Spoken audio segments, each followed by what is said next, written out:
Buenas noches, bienvenidos al auditorio del Laboratorio Gornitz.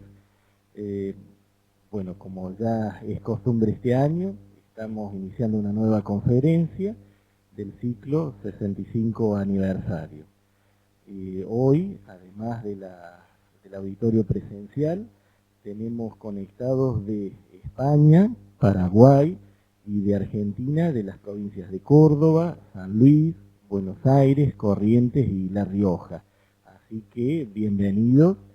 Bueno, y no me presenté, yo soy Pablo Gornitz, para las personas que están a la distancia.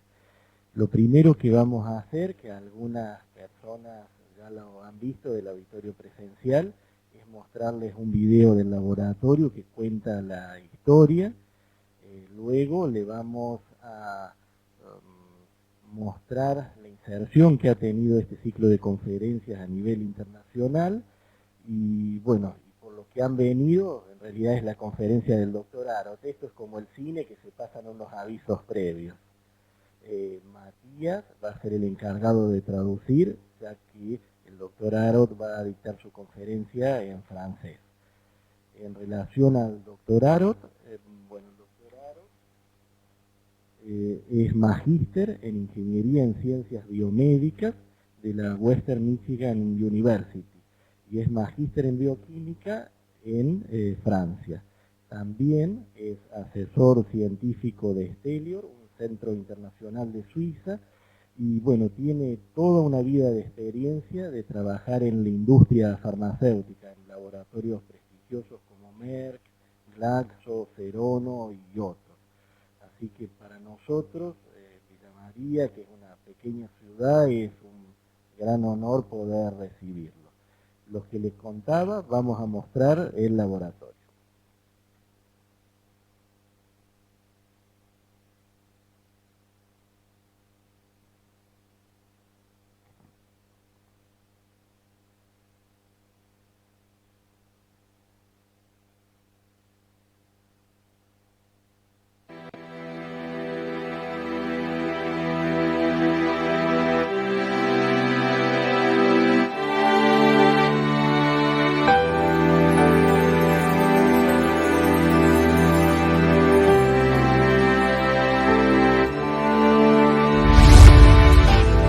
Una historia de inmigrantes que con su esfuerzo veneran a Argentina.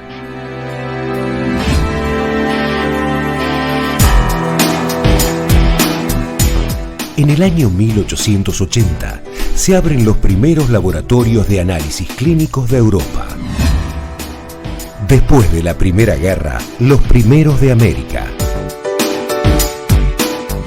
En 1948, uno de los primeros de Argentina se abre en Villa María.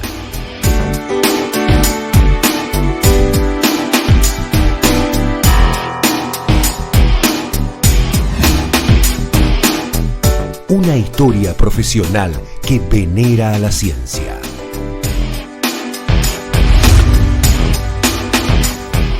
Los que hemos empezado desde temprano y hemos abrazado alguna disciplina, con el tiempo no hemos entregado a esa disciplina.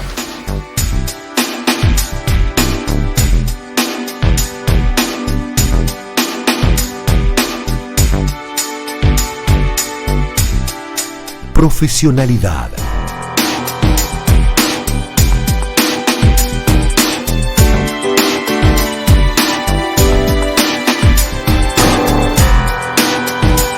Confiabilidad.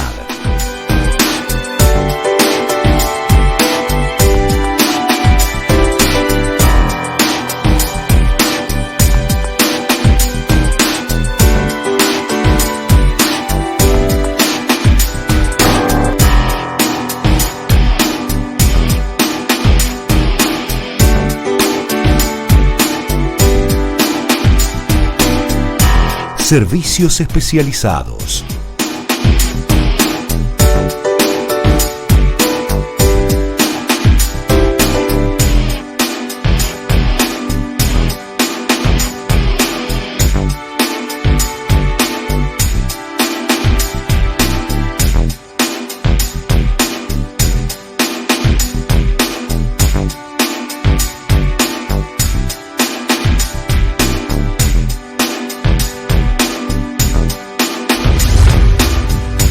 Red Operativa Gornitz.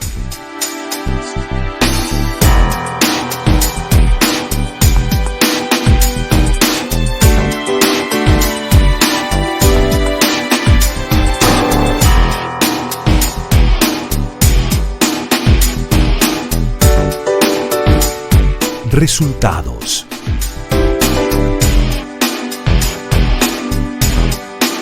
Investigación.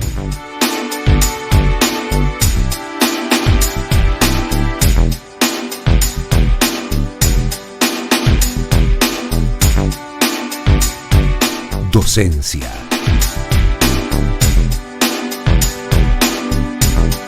Campañas de difusión y detección.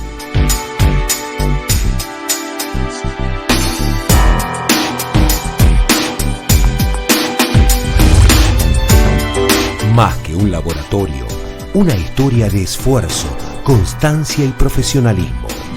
Un pasado que nos respalda y un compromiso hacia el futuro. Laboratorio Gornitz. Ciencia y vocación de servicio.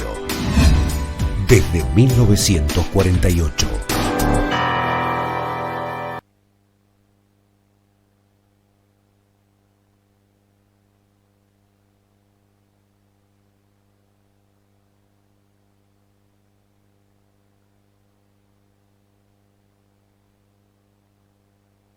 En realidad el que tendría que aplaudirlos a todos soy yo, porque es la confianza por muchos años. Lo que les mencionaba es, bueno, no solo tenemos el auditorio presencial, sino que tenemos actualmente inscriptos de 12 países. La mayoría, por supuesto, son de Argentina, pero tenemos países de casi toda Latinoamérica y de Europa. Se encuentran representantes de Italia y de España. En relación a nuestro país, bueno, está casi todo el país representado. Es un honor y un compromiso, ya que conferencia a conferencia se siguen sumando participantes. Y bueno, esto es el final de los avisos que estamos dando. Ahora viene el postre, la presentación del doctor Aro. Antes de iniciar su presentación, quiero dar un agradecimiento. ¿Cómo llega de Suiza a Villa María? Que es algo que, bueno, uno se podría preguntar. No es un centro académico famoso en el mundo. Entonces, ¿por qué llega? Y bueno, llega gracias al esfuerzo de la familia Ades, que es de San Francisco, que aquí está presente, Daniel, Norma y su hijo Matías, que oficia de traductor. Ellos son los familiares directos del doctor Arot, y aprovechando sus conocimientos en San Francisco, algo que también vale la pena destacar, están desarrollando la prueba de la intolerancia alimentaria. Ustedes saben que en el mundo no hay muchas marcas registradas. Bueno, y ellos desde San Francisco, una ciudad similar a Villa María, están haciendo el esfuerzo para trascender no solo localmente, sino a todo el mundo. Así que, bueno, un aplauso para ellos y lo dejo en compañía del doctor Arot.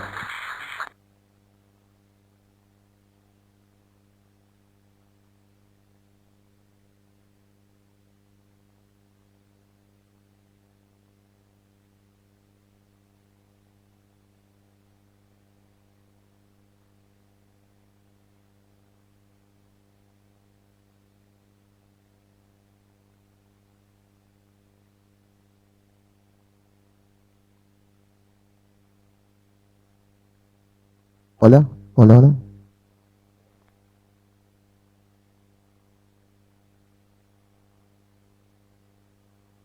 Sí,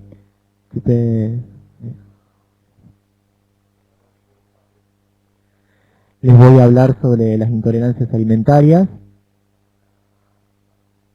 En esta presentación corta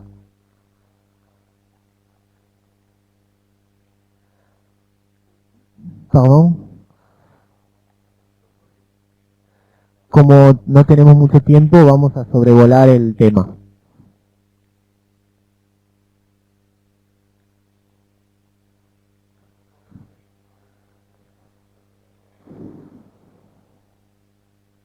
En resumen, les voy a comentar la relación, la diferencia entre alergia e intolerancia. Les voy a comentar sobre los síntomas de las intolerancias.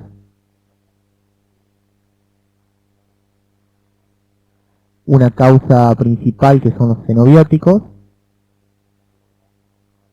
ambientales más que nada. Hablaré un poco de estadísticas, diagnóstico a través de un análisis de intolerancias alimentarias, digamos el análisis citoalimentario,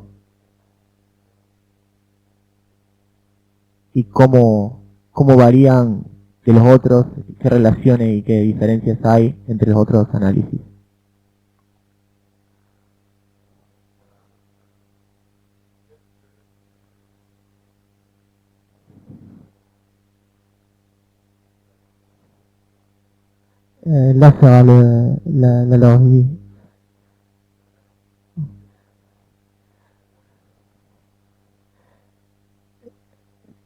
Hablando de alergia, podemos decir que es la punta visible de un iceberg comparándolo.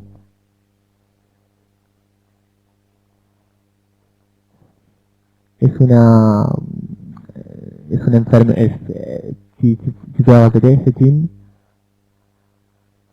es una patología que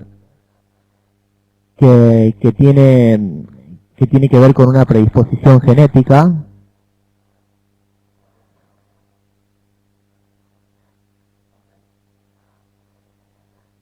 Encontramos alergias en un terreno genético, entre padres, entre familias. Estamos programados para eso.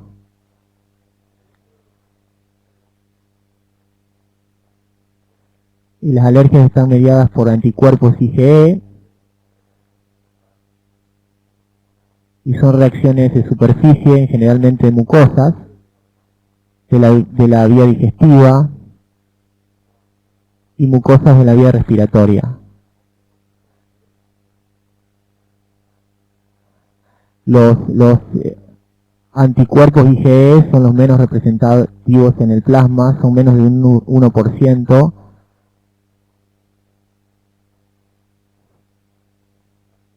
Se van a fijar en los mastocitos y los basofilos que recubren todas las mucosas en general.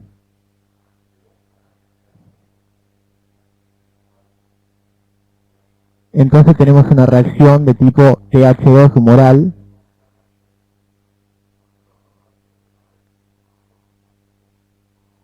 cuando el alérgeno está en contacto con el anticuerpo en el mastocito degranula y libera las histaminas, que son las moléculas proinflamatorias, y también las prostaglandinas con los leucotrienos. Es una reacción de hipersensibilidad inmediata, que lo vemos generalmente en los minutos que sigue. Es, por ejemplo, el caso de la alergia al polen, donde rápidamente se lanza un problema respiratorio, ¿no? Que vemos, por ejemplo, en el caso del asma, causado por la alergia al polen.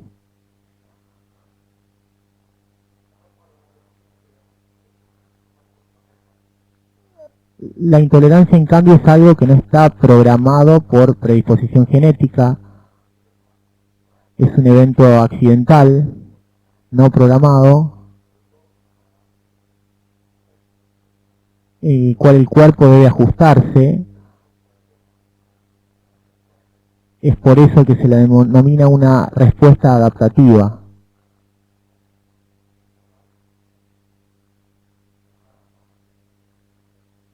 En general es un proceso que ocurre por un fenómeno de permeabilidad intestinal,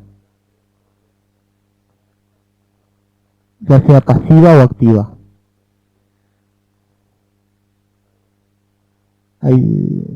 hay siempre alérgenos que ingresan por el intestino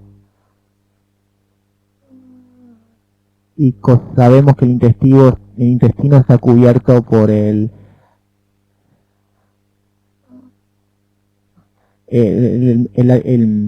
intestino es un órgano que está recubierto por células inmunocompetentes.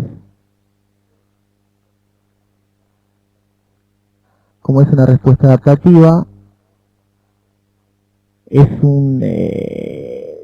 requiere tiempo para que se produzca una reacción.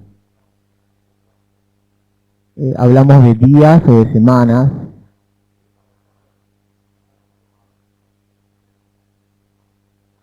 Y por la permeabilidad intestinal vamos a tener una respuesta mediada por anticuerpos IgG. Es también una respuesta tipo humoral 2.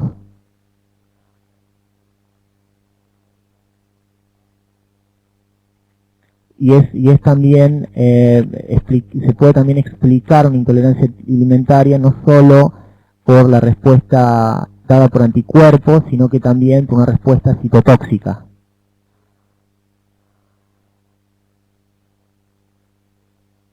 Que pone en juego la interleuquina, como la interleuquina TNF-alfa, la interleuquina 6,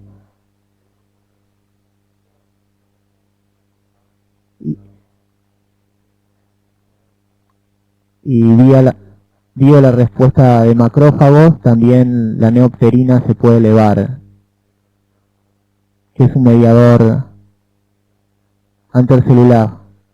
intercelular, que es inflamación por mediación celular.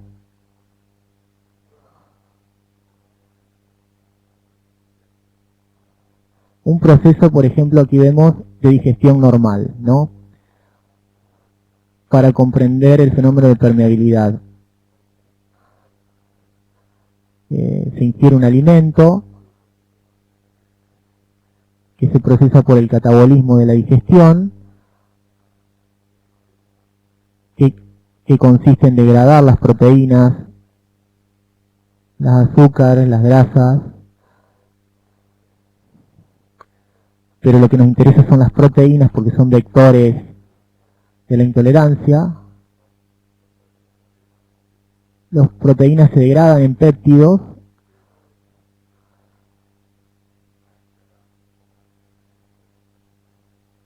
y la digestión continúa hasta la formación de aminoácidos monodispersos que representan el estado final último de la digestión.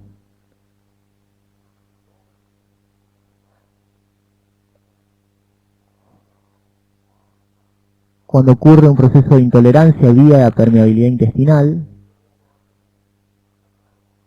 va a haber un fenómeno inflamatorio en el intestino que va a crear una permeabilidad en diferentes grados y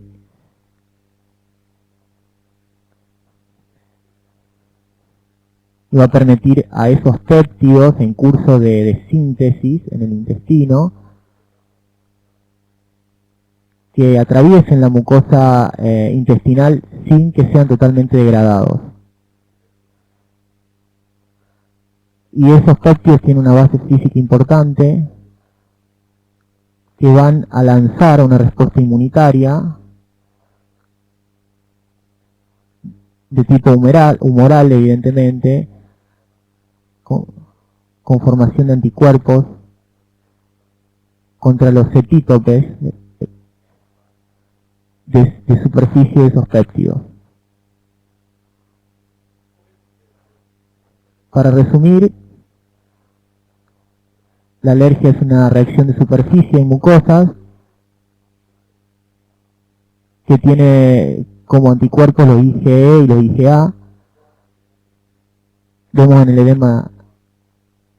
edema de glotis una agravación rápida,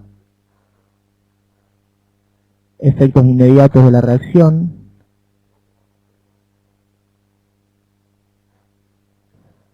Mientras que en la intolerancia tenemos un proceso que no es visible.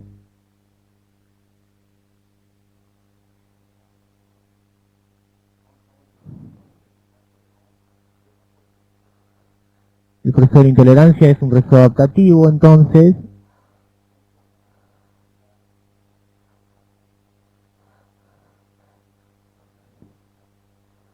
va a haber, bueno, va a dar como resultado la activación de una proteína específica que se denomina la MMP9, y la persona se alimenta sin darse cuenta con alimentos que no tolera,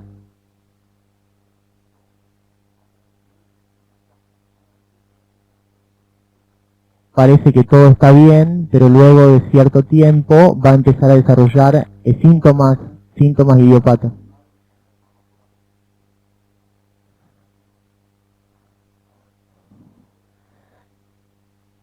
Aquí. Bueno, y son síntomas idiopáticos, ya que siempre el médico busca ponerlos en relación con una causa. Y eso frecuentemente viene de una intolerancia alimentaria, y a menudo haciendo el análisis de intolerancias encontramos la solución de estos problemas idiopáticos que se generan con el tiempo y son crónicos.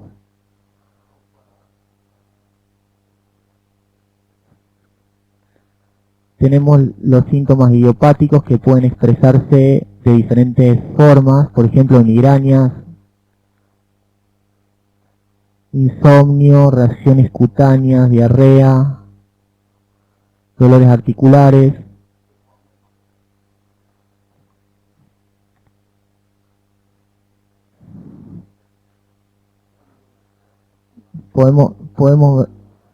Podemos ver también granuloma anular,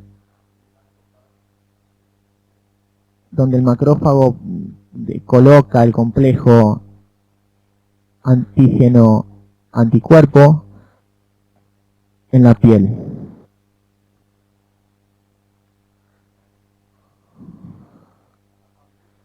Hablamos de xenobióticos. ¿Cuáles son?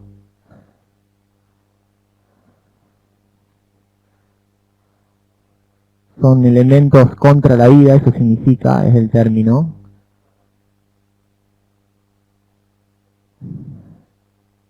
Tenemos el mercurio, que es el más importante en una intolerancia alimentaria.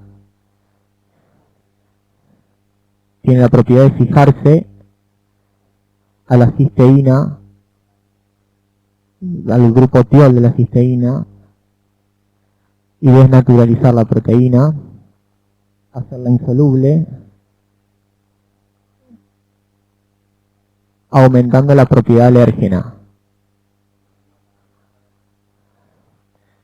Para el aluminio conocemos una enfermedad que se denomina miofascitis macrófago. El níquel también desnaturaliza proteína a través de una interacción con la cistidina, la listidina, y sobre todo el grupo imidazol de listidina. Conocemos el efecto carcinógeno del cadmio, sin hablar del plomo, que es conocido como por el producir saturnismo, y también otras moléculas químicas como perturbadores endocrinos, como el bisfenol A.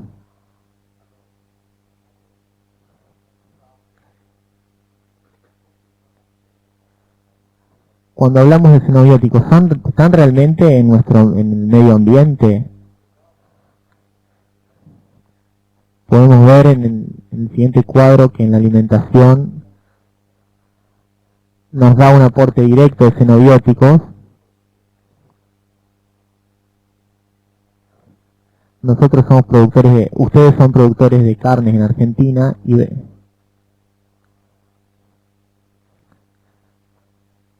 cualquier país que produzca de carnes, encontramos en promedio esos valores de mercurio de 8,6 a 32 microgramos por kilo. Sí, es ya muy significativo desde un punto de vista toxicológico. Ven por los otros alimentos la proporción de mercurio, cadmio y plomo. Se ve la carne de oveja, cordero, cerdo, conejo. La oveja, el cordero y el cerdo tienen mucho menos, pero el pescado, por ejemplo, el atún del dorado, tiene una mayor cantidad de mercurio.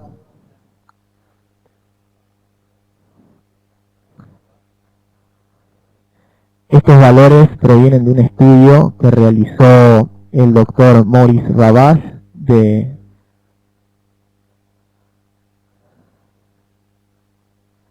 y donde cuantificó las medias de los tóxicos alimentarios que encontramos en la alimentación. Más alto.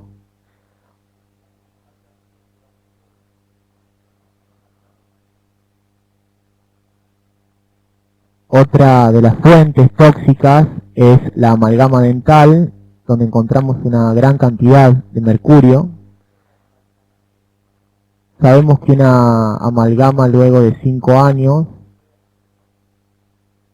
pierde entre 30 y 50% de su masa, porque hay un proceso de metilación de mercurio en la cavidad bucal bajo el efecto de la actividad de bacterias en la boca. Y bajo la forma de metil, el mercurio tiene una forma muy volátil y puede entrar al cuerpo por la vía respiratoria y por el seno maxilar, seno maxilar directamente al cerebro. Okay.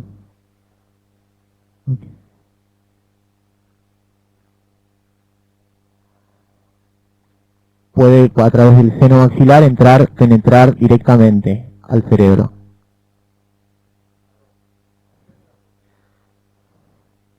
¿Cuál es la propiedad del mercurio?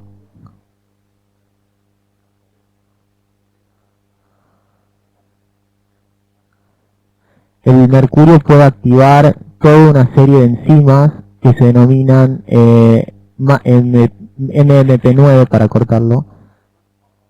Hay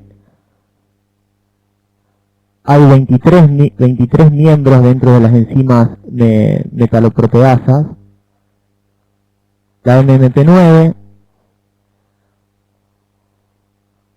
juega un rol muy importante en la unión de las vilosidades intestinales, en colaboración con la microflora intestinal. Por ejemplo, entre los lactobacilos y lactococos, que son la flora buena. Cuando este mercurio se liga al grupo tiol de la cisteína,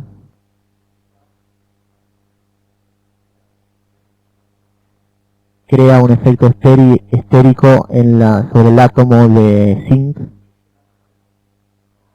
La esquematicé como un par de tijeras a la enzima para simplificar, porque luego de que se active esta enzima, que está esquematizada como un par de tijeras por el mercurio, va a cortar el colágeno de las vilosidades intestinales, las uniones cerradas entre las células de las microvilosidades. Tenemos uniones juntas que crean la impermeabilidad intestinal. Pero bajo el efecto de la activación de esta enzima por el mercurio, va a haber un desarreglo de la actividad enzimática, que va a cortar el colágeno que recubre el intestino. No lo muestro aquí, pero tengo una electroforesis donde cultivamos células de cultivo epitelial,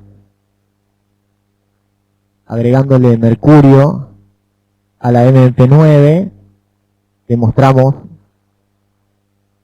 la degradación por electroforesis del colágeno específico de las uniones juntas.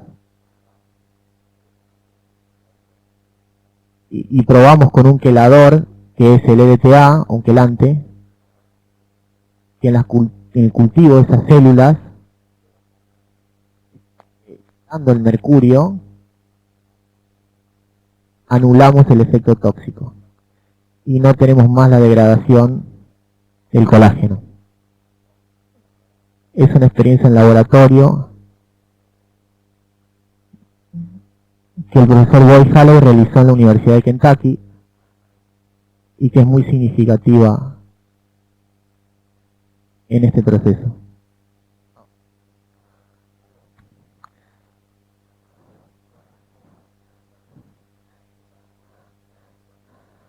Ahí ven las uniones juntas, tienen un esquema de vellosidades. Ahí se ve un péptido en curso de digestión. Cuando la digestión va hasta la etapa del aminoácido monodisperso, el aminoácido va a ser incorporado por la velocidad, pero ahí en ese caso no hay efecto alérgeno. Pero si por permeabilidad intestinal un péptido importante pasa la barrera, va a haber una respuesta inmunitaria. Y ahí vamos a dirigir un anticuerpo de tipo IgG contra el epítope de una secuencia de aminoácidos del péptido.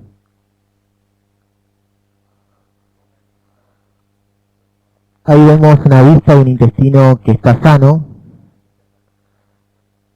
Ahí vemos un efecto catastrófico de la permeabilidad intestinal, bajo el efecto de la inflamación, que puede ir hasta la forma ulcerativa de la enfermedad del Crohn, que es 1% de la población.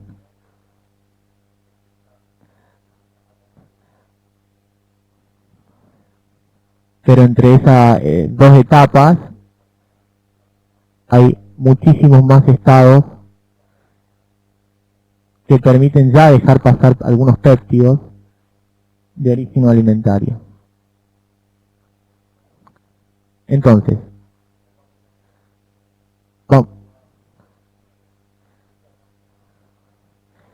bueno, las alergias vimos que eran mediadas por los anticuerpos IgE e IgA. Vemos que en las primeras etapas de la vida vemos una predisposición mayor a alergias en los hombres que en las mujeres. Y al final de los años, a partir de los 30, vemos la misma incidencia.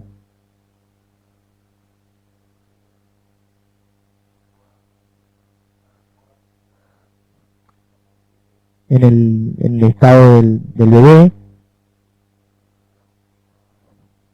el sistema inmunitario no está maduro del todo.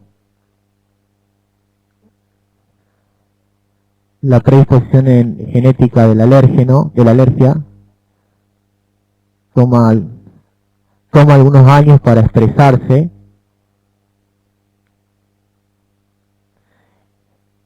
Y ahí vemos el predominio de alérgenos en las alergias según la edad. Vemos que, por ejemplo, la clara de huevo y el maíz y la leche de vaca tiene un predominio mayor en alergias entre niños menores de 15 años.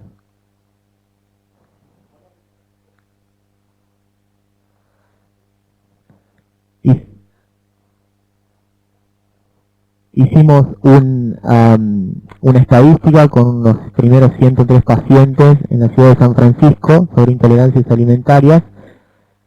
Yo te dejo explicar. Se encuentra que la mayor cantidad de pacientes es intolerante, como ven, al maíz, al apio, a la cereza, a la almendra, a la naranja, y así, luego también una gran cantidad a la avena, leche de vaca, uva, zanahoria, trigo, damasco, etcétera, y una menor predisposición a intolerancia en esta pequeña muestra estadística a la sandía, manzana, la frutilla, la soja, etcétera.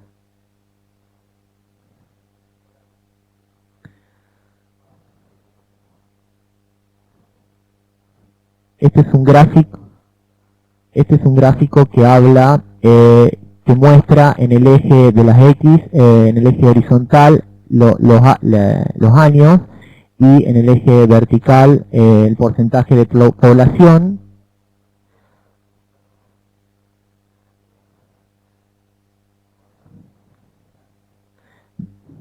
Vemos el número de casos de alergias e intolerancias, ¿no es cierto?, en función al modo de cambio alimenticio a través de los años. Sabemos que en los años 50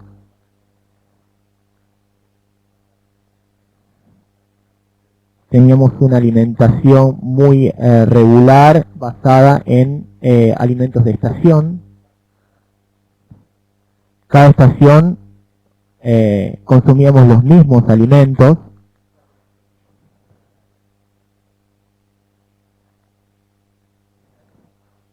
Los alergólogos dicen que con el cambio, con la globalización, hemos cambiado el modo alimentario, hemos consumido alimentos de estación y no, se han incrementado las moléculas químicas año a año. Esto es respecto a un punto de vista de los alergólogos. El punto de vista del toxicólogo es que en el año 50 el medio ambiente tenía 50 nuevas moléculas químicas al año. En 1970 producían 1000 al año. Y hoy en día se incorporan 3000 nuevas moléculas químicas al año. Y tenemos el nuevo fenómeno de las nanopartículas. Es quizás una bomba de tiempo, porque no conocemos ahora todavía los efectos tóxicos de las nanopartículas. Tienen un poder de penetración fenomenal. La predisposición genética de las alergias es prácticamente constante, pero la intolerancia es un fenómeno que toma importancia con el avenir de los años en función justamente de esta permeabilidad intestinal, que inevitablemente aumenta con la edad. El entorno está lleno de xenobióticos.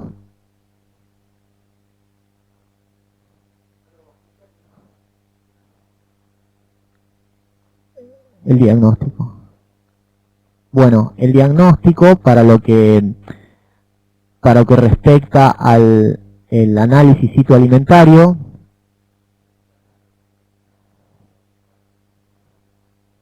este tipo de análisis es muy adecuado para la detección de las intolerancias alimentarias. Es un análisis biológico realizado en microscopio que consiste en observar el cambio en la morfología de las células inmunocompetentes bajo el efecto de la respuesta inmunitaria. Es un test no invasivo, contrariamente al PATS test, que consiste en la alergología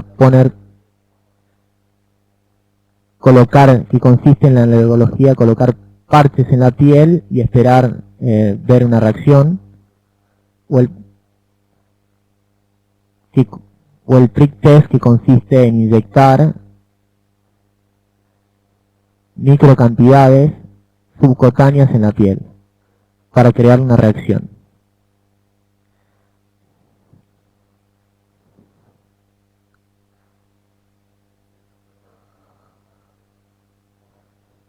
Este análisis pone en evidencia tanto una respuesta humoral como citotóxica. La respuesta citotóxica es una respuesta mucho más fuerte, evidentemente.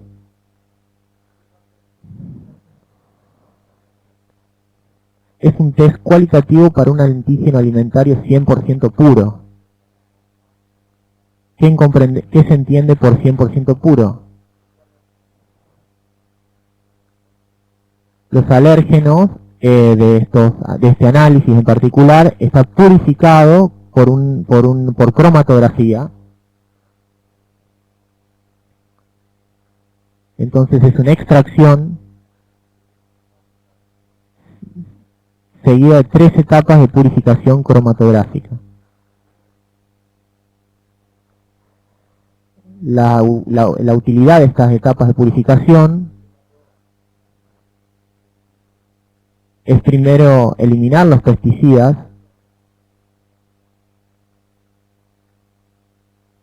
Estamos interesados en el alimento, en la proteína alimentaria y no en los pesticidas que contiene. Elimino también los lipopolisacáridos, endotoxinas, que pueden venir de la contaminación bacterial del alimento. Las endotoxinas,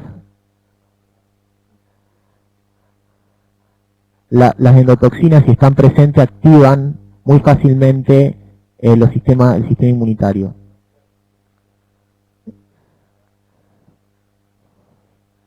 Entonces se aplica un método muy eficaz para obtener un antígeno puro. En farmacología, ¿qué es lo que nos interesa al final? Es conocer una respuesta a la dosis. Ustedes que son médicos lo deben conocer. El antígeno se dosifica a 1 nanogramo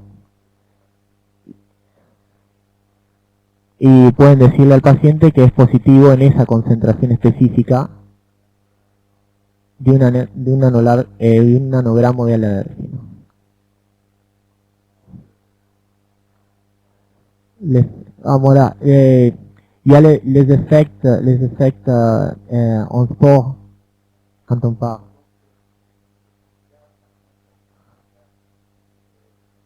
Hoy hay una cantidad de deportistas de muy alto nivel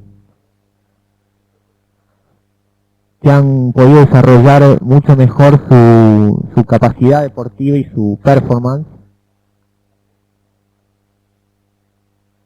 eliminando los alimentos que les son alérgenos. Y es el caso de Djokovic, entre otros.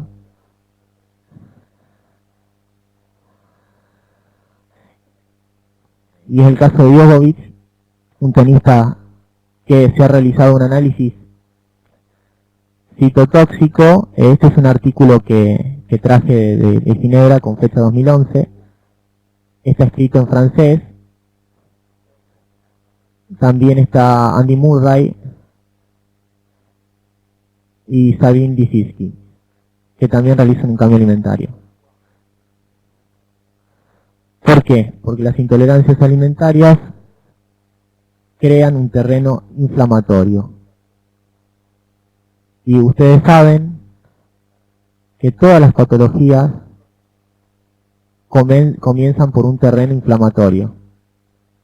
Entonces es muy importante combatir la inflamación para poder curar una enfermedad. Bueno, entonces les agradezco mucho la atención y si tienen preguntas estaré disponible para responderlas.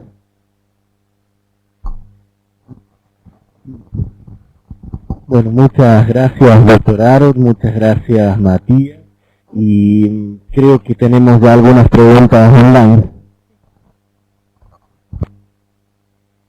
Levis Fuentes pregunta desde acá de la web, ¿por qué el mercurio en la carne es para la conservación? Il y a une personne qui demande pourquoi le mercure de la viande. Elle demande si c'est pour conservation. Es la contaminación de todas las actividades industriales. Tienen, por ejemplo, en cosmetología, 80% de los productos cosméticos contienen trazas de mercurio. ¿Ok? Sí. Pedro Subero pregunta, ¿qué sucede con los alimentos transgénicos? Qu'est-ce qui se passe avec les aliments transgéniques? Il y a quelque chose à voir avec les molécules. Esa es la ingeniería genética, que no tiene que ver con este tema. Evidentemente cambiamos la genética de plantas, de cultivos, y es una ciencia que es nueva.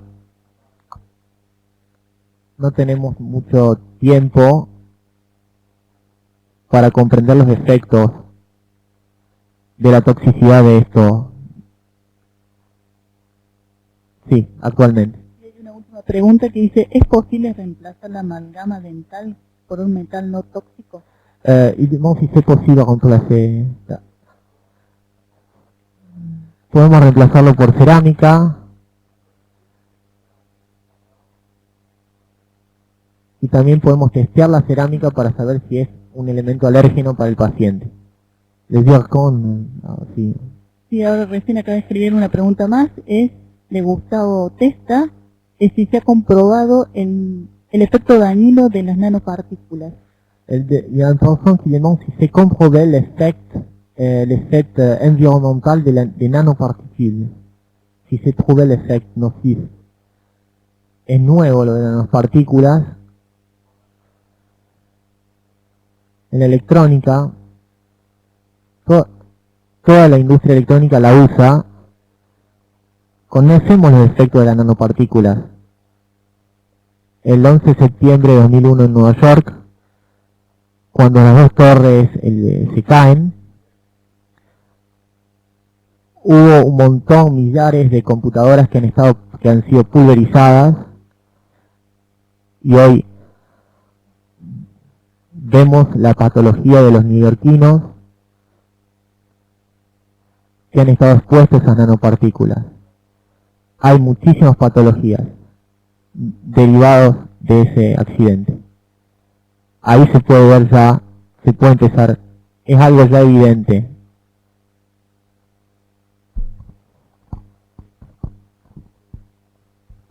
To say, how do you have to extract an amalgama? Because people can do it just like that and it is ¿Cómo not the podemos? way. Va a explicar rápidamente. Yo trabajo para una asociación en donde mi mujer es presidente, que se denomina Stelwar. Trabajamos mucho con el síndrome autista y todas las enfermedades metabólicas. Y hemos establecido un proceso con dentistas de extracción segura de amalgamas. No deberíamos ir al dentista que no tiene una metodología segura. ¿Y en qué consiste?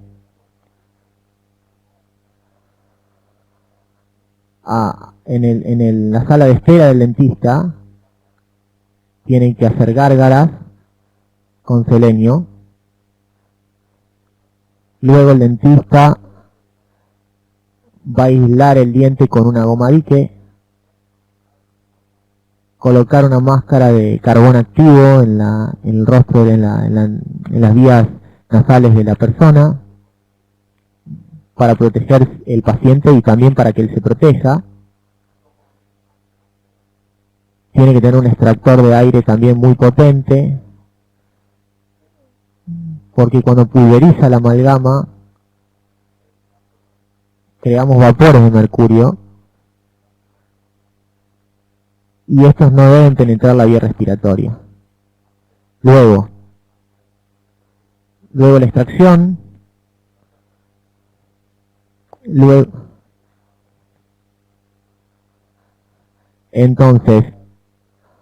Entonces, luego del tratamiento, el paciente vuelve a hacer gárgaras con selenium para...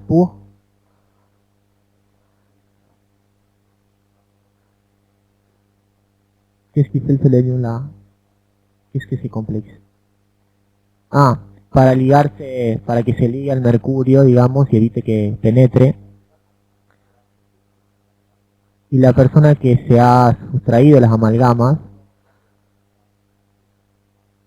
debe observar su estado de salud el mes que sigue.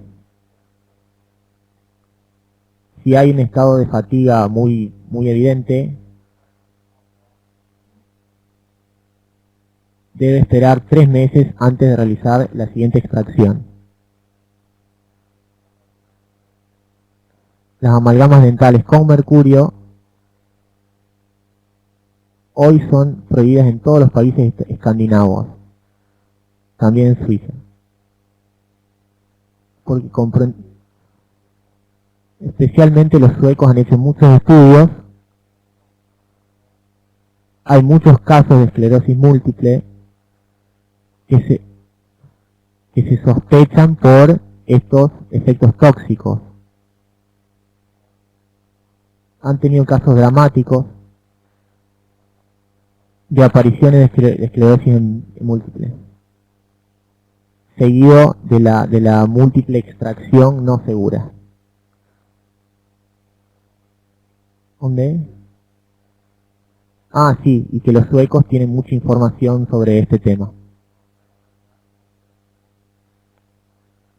Quitar una amalgama dental no es algo así nomás, sino que es algo muy serio. Pero debo llegar a una conclusión. Nosotros no somos todos iguales al frente de una intolerancia. Hay predisposición genética que va a sensibilizar a algunos más que a otros sobre los efectos tóxicos de los xenobióticos. Y otros van a tener una intolerancia más elevada, más fuerte,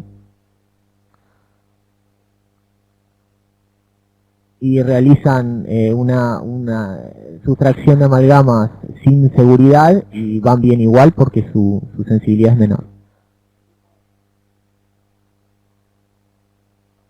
Para su información, la defensa del mercurio que tiene el cuerpo contra el mercurio es el glutatión intracelular.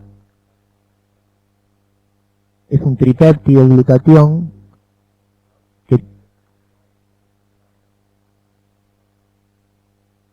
y tiene una función tiol que es muy efectiva contra la captura del mercurio.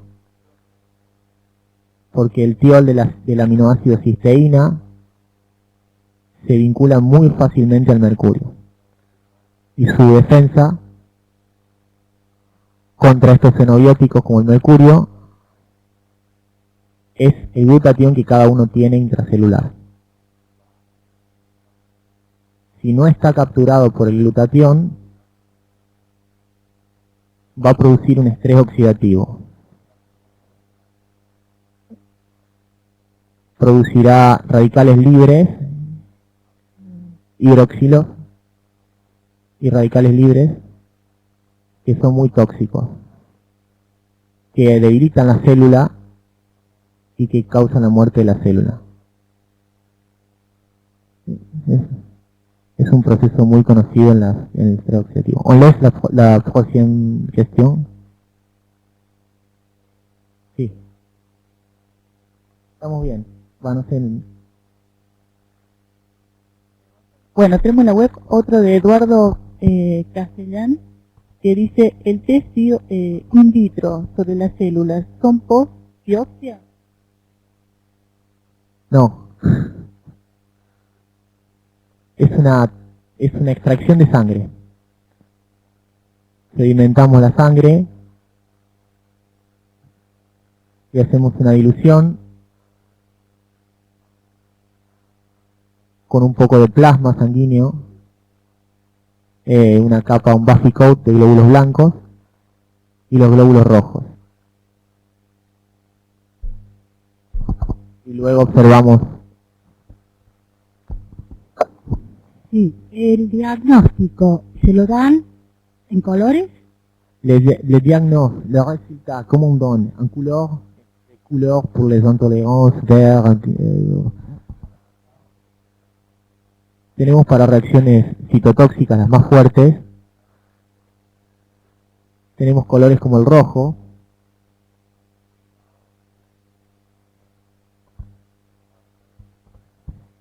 generalmente el grado 1 y 2 ya son grados positivos, y a partir de reacciones 3 y 4, como las medimos, son citotóxicas porque son muy fuertes.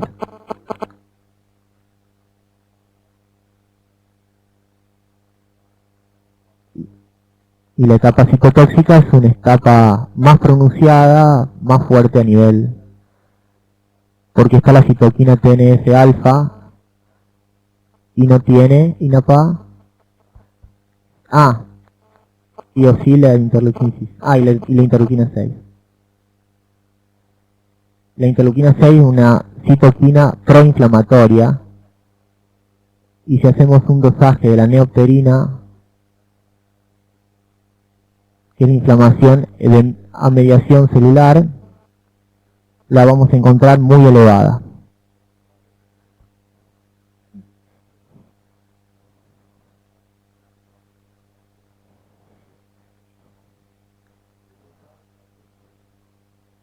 Nosotros hacemos ese dosaje de diopterina oxidada y reducida en Suiza, que es muy predictible de la disminución inflamatoria, según. Lo usamos también mucho en cardiología. Es predictible para la ruptura de la placa aterona.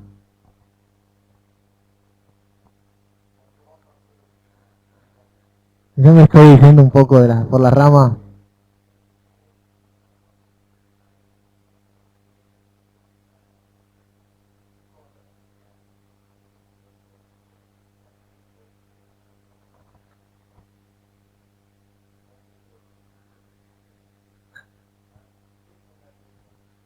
Entonces, cuando tenemos una respuesta positiva,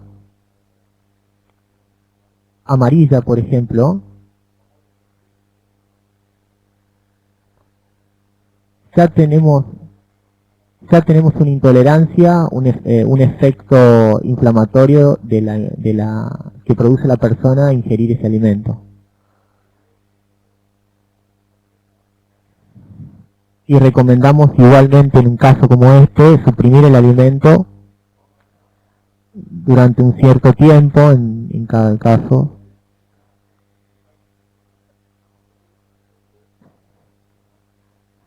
Sí, y seguir un poco el cambio alimentario con el paciente para ver qué ocurre con sus síntomas idiopáticos. Y ver si los síntomas desaparecen. Acá también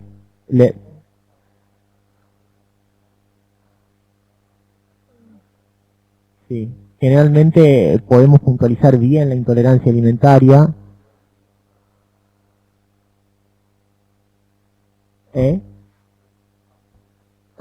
Y ese cambio alimentario puede traer un mejoramiento rápido en la salud de la persona con esos síntomas idiopáticos. Dans quel temps? Combien de temps il faudra après qu'on enlève l'aliment?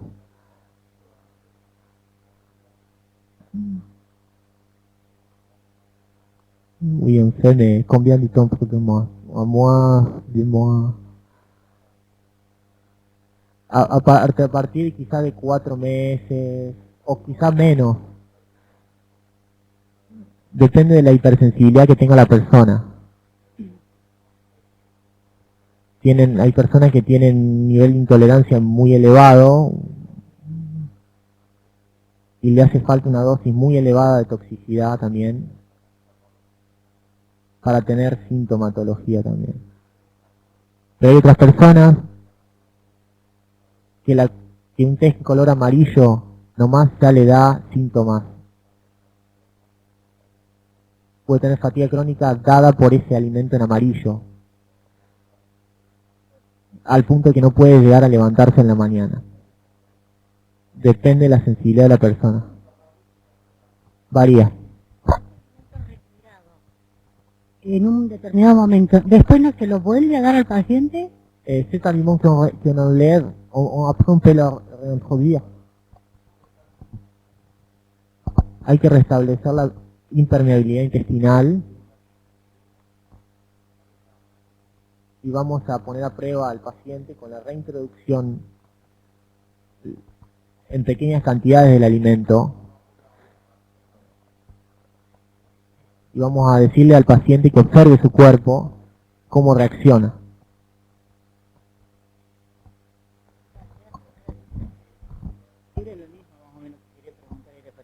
Pero en realidad yo quería saber la casuística de San Francisco, ¿cuál es? Porque a veces la diferencia alimentaria de un país a otro, tenemos otro tipo de alimentos, otro tipo de pesticidas, entonces con San Francisco, ¿qué gente, qué casuística tiene? Y si hay relación entre la clínica y lo que encontraron en los test.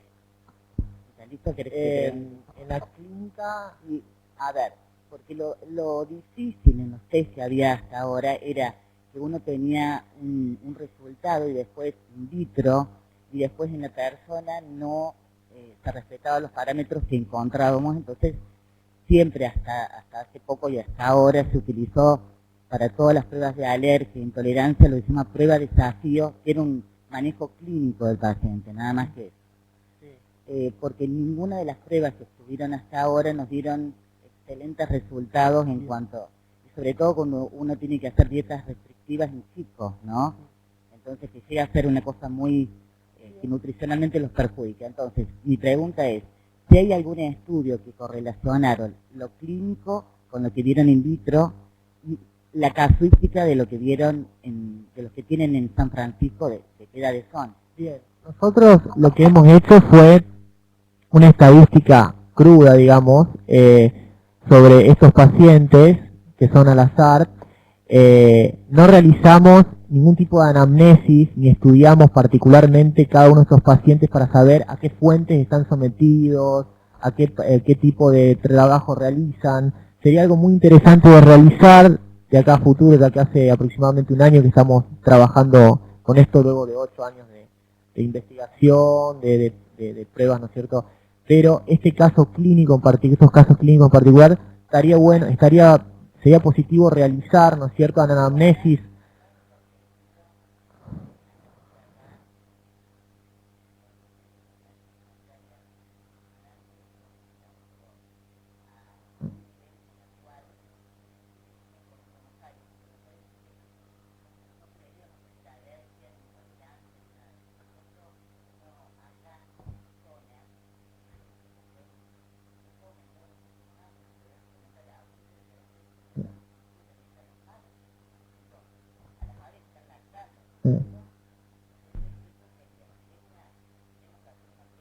Sí. Sí, ni hablar. Sí. Bueno, en San Francisco hay una nutricionista que está trabajando mucho con pacientes, Natasha Leoni. Ella se introdujo con nosotros bien al comienzo y ella tiene varios pacientes y lo que hace en esos casos de hay muchas intolerancias, de los valores vitamínicos de los alimentos, ¿no es cierto? Y realiza dietas a rotación que están siendo muy efectivas. De hecho, este tipo de dietas a rotación se están usando mucho en Ginebra desde hace varios años para el tratamiento de intolerancias alimentarias y justamente es una metodología que estamos siguiendo.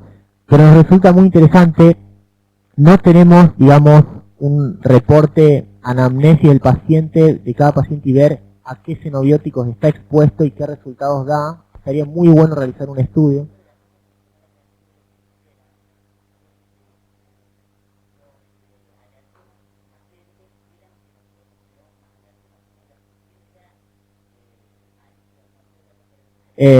Sandía, claro. ¿Sí? Claro.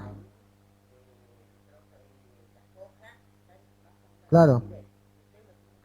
Claro, exactamente, en estos 103 pacientes, en lo que es intolerancia, en lo que son reacciones humorales y citotóxicas, vieron realmente esos alimentos Y es impresionante ver cómo muchos casos, ¿no es cierto?, de gente que se lo ha hecho y testimonios que tenemos, supongamos la chaucha les produce un mal que es una cosa increíble, comen chaucha y tienen una reacción, una dermatitis, son pacientes que ellos mismos están haciendo como un seguimiento.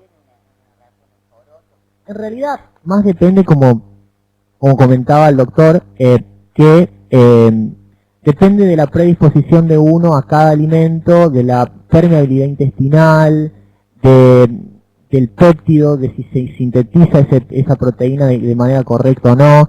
Pero bueno, podemos preguntarle directamente a él, concretamente, ¿no es cierto?, qué piensa, o no sé si la pregunta quedó respondida.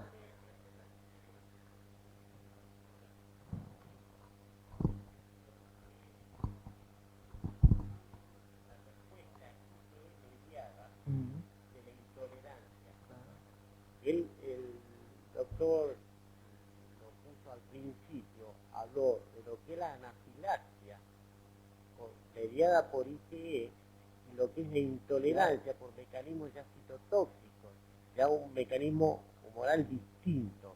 Por eso la doctora Teia, al referirse que ustedes tienen poca casuística con la frutilla, pero desde el punto de vista anafiláctico y que dependiente, la frutilla, en los niños está la leche de vaca, la clara de huevo, que también ustedes la tienen, pues que el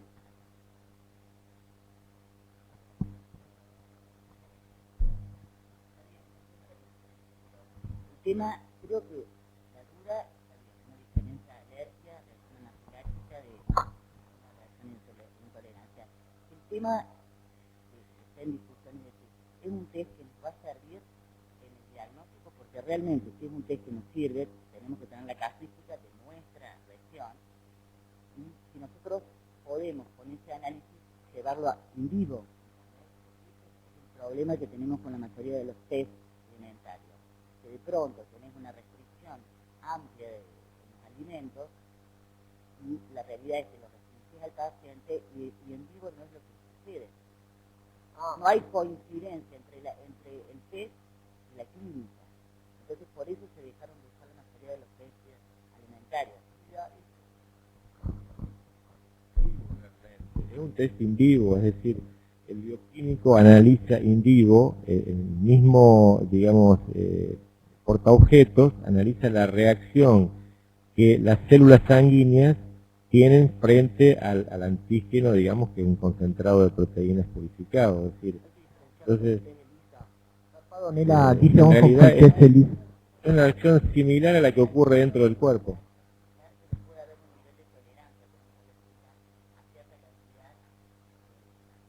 El antígeno, sí, claro.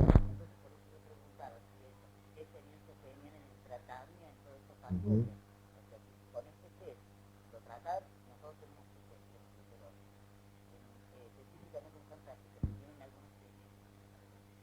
No hemos hecho, falta esa etapa, sí.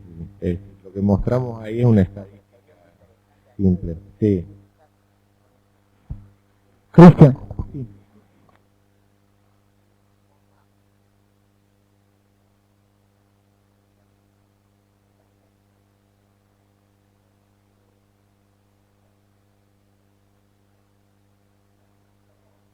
Hay 5 laboratorios con respecto el Merck,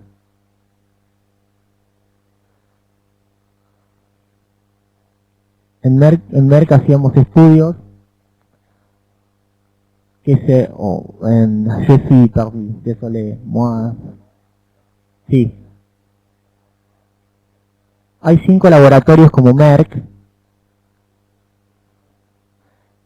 que realizan estudios para realizar un anticuerpo específico anti-NT9.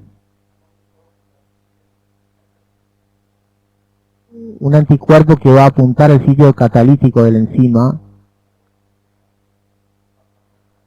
para no permitirle a la enzima degradar el colágeno. Là, madame, il parlait d'une autre chose, oui, complètement différent. Là, ce qu'il demandait, c'est si on a fait, pas seulement prendre les aliments des patients et mettre un signe graphique, mais voir la rapport environnemental et tout avec les patients. Je dis qu'on n'a pas fait encore. Elle a dit qu'elle travaillait pendant des années avec des intolérances, des désintolérances, mais ils n'ont jamais rencontré un rapport vraiment qui permet d'être convaincu de que les intolérants et que ces tests font vraiment bien le travail. Il faudra faire un étude, il faudra faire quelque chose que la demande estudiar. Estamos generando datos ahora y trabajamos sobre eso, ¿no?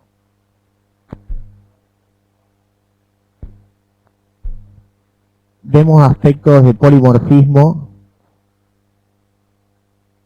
cuáles son las incidencias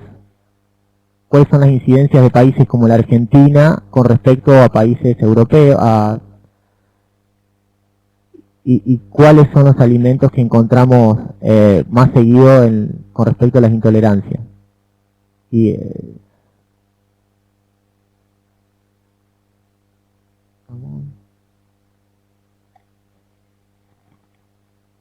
¿hay más preguntas en el auditorio? Bueno, entonces le vamos a agradecer al doctorado, a la familia ADE, y le tenemos un pequeño recordatorio de su paso por Villa María.